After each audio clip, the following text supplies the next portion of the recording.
Bonjour, bonjour bien-aimés dans le Seigneur, demeurez bénis là, vous êtes dans le nom précieux de Jésus-Christ. Bienvenue à ce temps de 2 minutes de parole de grâce. Le Saint-Esprit va nous faire du bien, va faire du bien à une personne, va repositionner une personne pour prendre des bonnes décisions. Alors ce matin, je vais parler sur la repentance. Je vais m'appuyer sur le livre, dans le livre de Matthieu 21 à partir du verset 28. Le Seigneur est en train de parler, il est en train de l'illustrer le royaume des cieux en disant ceci: un homme avait 2 enfants, 2 fils, et qui dit à l'autre enfant: aujourd'hui tu vas à ma vigne, et l'autre enfant refuse d'y aller.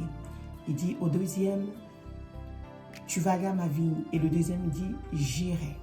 Mais en fait, c'est le premier qui avait dit je n'irai pas, au final, qui est parti à la vigne. Mais celui qui avait dit j'irai n'a jamais fait la volonté de son Père. À votre avis, qui a fait la volonté de Dieu? C'est clair, c'est le premier.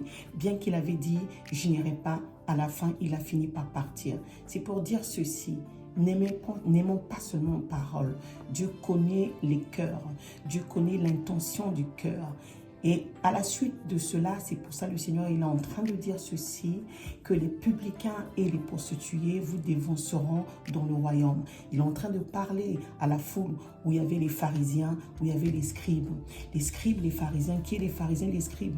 C'est des personnes qui avaient la loi, c'est des personnes qui avaient la connaissance, mais en réalité, leur cœur était loin de Dieu. C'est des personnes en action par rapport à la volonté de Dieu, n'accomplissaient pas la volonté de Dieu. Les pharisiens, les scribes, c'est des personnes aujourd'hui qui aiment avoir des honneurs, qui aiment qu'on leur donne des honneurs, qui aiment rester devant les premières places, qui aiment tout ça. Mais en réalité, quand on voit, quand Dieu regarde dans leur cœur, ils ne font pas la volonté de Dieu. Mais ce message aussi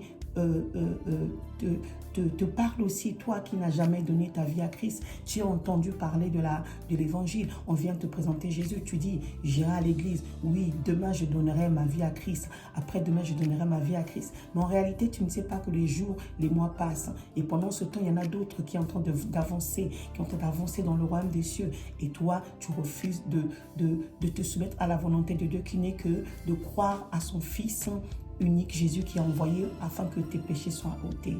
Alors, demeure béni là où tu es. Si tu as écouté ce message, que ce message entre vraiment dans ton cœur et que tu puisses faire la volonté de Dieu comme il veut. Accepte Jésus dans ta vie et fais-le maintenant. N'attends pas demain et répands-toi. Et répandons-nous aussi des mauvaises habitudes de pouvoir penser que la parole est que sur la bouche, mais dans les actions ne sont pas concrètes dans le royaume de Christ. Demeure béni. À très bientôt.